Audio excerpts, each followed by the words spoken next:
Hello, नमस्कार दोस्तों। आज हम जानेंगे बैंक ऑफ इंडिया के लेटेस्ट सपोर्ट लेवल के बारे में। क्योंकि स्टॉक 3 से 4 दिनों तक डाउन ट्रेंड में रहा है, तो अब हम स्टॉक के सपोर्ट लेवल की तरफ चलेंगे। साथ ही हम इसके टारगेट की भी बात करेंगे। तो वो जो टारगेट रहेंगे और जो सपोर्ट लेवल रहेंगे, वो केवल आपकी एजुकेशन के लिए रहेंगे। किसी भी वीडियो में किसी भी तरह की बाइंग और सेलिंग की मैं आपको एडवाइस नहीं करता हूँ। फिर भी अगर आप ट्रेड करते हैं तो अपने फाइनेंशियल एडवाइजर से जरूर कंसल्ट करें। साथ ही स्टॉक में कौन सा ट्रेंड चल रहा है ये भी हम जानने की कोशिश करेंगे। तो स्टॉक में सबसे पहले हम देख लेते हैं कि स्टॉक में यहाँ से गिरावट आई थी और इसने लो यहाँ पर बनाया। इस लो के बाद स्टॉक ने कोई नया लो नहीं बनाया, तो ये डाउन ट्रेंड के एंड था। इसके बाद स्टॉक ने ऊपर लो बनाया, फिर स्टॉक ने यहाँ तक देखिएगा ऊपर लो बनाया, फिर यहाँ पर ऊपर लो बनाया एक हाई बनाने के बाद में। तो स्टॉक यहाँ तक अप ट्रेंड में रहा, फिर स्टॉक ने इसी हाई के पास में फिर एक हाई बनाया, फिर स्टॉक में गिरावट आई और इसके पिछले लो को तोड़ करके नया लो यहाँ पर बनाया और फिर नया लो यहाँ पर बनाया। तो स्टॉक यहाँ से लेके यहाँ तक डाउन ट्रेंड में रहा।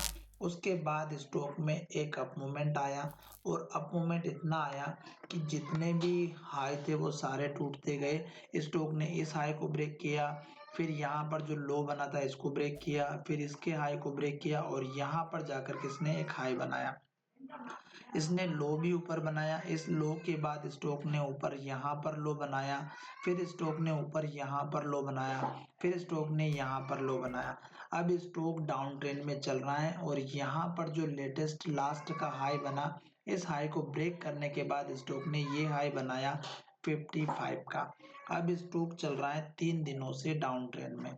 अगर आपको पता हो और आपने अगर मेरे पुराने वीडियो देखे होंगे तो आपको पता चल जाता। जिस दिन स्टॉक में लास्ट का हाई बना 55 का 55 रुपए का, उस कैंडल को आप ध्यान से देखिएगा। इसने रेड कैंडल बनाए और लो की तरफ इसने क्लोजिंग दी। जब इसने नेक्स्ट डे इस लो को ब्रेक किया तो एक नया लो बना दिया और यहाँ पर देखिएगा 3 दिनों से कैंडल रेड चल रही। तो ये आपकी कैंडल से प्रॉफिट लेने का टाइम था। पर फिलहाल कोई बात नहीं दोस्तों, अभी ये जो गिरावट है ये 3 दिनों की है, ज्यादा कोई खास नहीं है। अगर स्टॉक इस लो को तोड़ करके 50 रुपए 65 पैसे के लो को तोड़ता है, क्योंकि यहाँ पर फिर हमारी इन्वर्टेड हैमर कैंडल बनी है या फिर लो के पास में क्लोजिंग दी है, ये लो जैसे ही टूटता है तो आपको नेक्स्ट सपोर्ट लेवल रहेगा इस कैंडल का हाई 49.90 का। उसके बाद में आपको पीछे चल करके दिखाता हूं कि हमारा मेन सपोर्ट लेवल कहां पर रहेगा। तो यहां पर देखिएगा स्टॉक ने बहुत दिनों तक ट्रेड किया है इस कैंडल के लो के पास में। अगर आप देखेंगे तो यहां पर इस कैंडल का हाई आपको दिखाई देगा और ये लेवल अगर आप देखेंगे तो ये हमारा 49.80 का। अभी लास्ट मैंने यही लेवल बताया आपको 49.90 का। तो ये आपकी रेंज हो जाएगी इस कैंडल के हाई से लेकर के इस कैंडल के हाई के बीच की। तो यहाँ पर ये लेवल है हमारा 49.35 से लेकर के 49.80 का सपोर्ट जोन। उसके बाद स्टॉक अगर इस लेवल को तोड़ता है और गिरावट आती है तो फिर आपका लेवल रहेगा इस कैंडल का लो जो हमारा 47.25 का, और मेजर सपोर्ट लेवल रहेगा इस कैंडल का लो 46.15 का। क्योंकि अगर स्टॉक इस लेवल को होल्ड नहीं करेगा तो गिरावट आना चाहिए। तो ये लेवल मैंने आपको बता दिए हैं। हो सकता है कि लेवल स्टॉक यहीं तक जाए, स्टॉक की प्राइस जो है यहाँ तक ही हिट करे और फिर स्टॉक ऊपर चला जाए। तो ये आपका हाई जो मैंने बताया 49.80 और 49.90, ये आपका मेजर सपोर्ट लेवल हो जाएगा।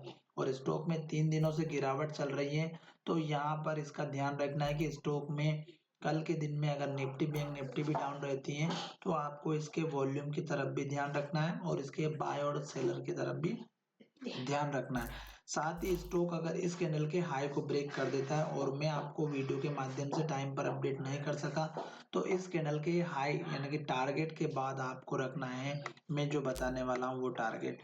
तो यहाँ पर देखिएगा जो पिछला हाई हमारा बना हुआ है इस कैंडल का हाई और इस कैंडल का हाई, इसके पास का आपको टारगेट रखना है 58.90 का। यहाँ पर ये पिछला हाई था तो आप 58.80 का अपना टारगेट लेकर के चल सकते हैं। साथ ही स्टॉक अभी अप ट्रेंड में चल रहा है, तो आप लास्ट का जो लो बना हुआ है यहाँ पर देख सकते हैं। इस कैंडल का लो, यहाँ पर लो बना, फिर ऊपर लो बना, फिर यहाँ पर ऊपर लो बना, फिर लास्ट का लो आपका मेजर सपोर्ट हो जाएगा अगर आप लॉन्ग टर्म बेसिस पर काम करते हैं या स्विंग ट्रेडिंग पर काम करते हैं। चलिए वीडियो को विराम करते हैं। धन्यवाद, मिलेंगे नए वीडियो में।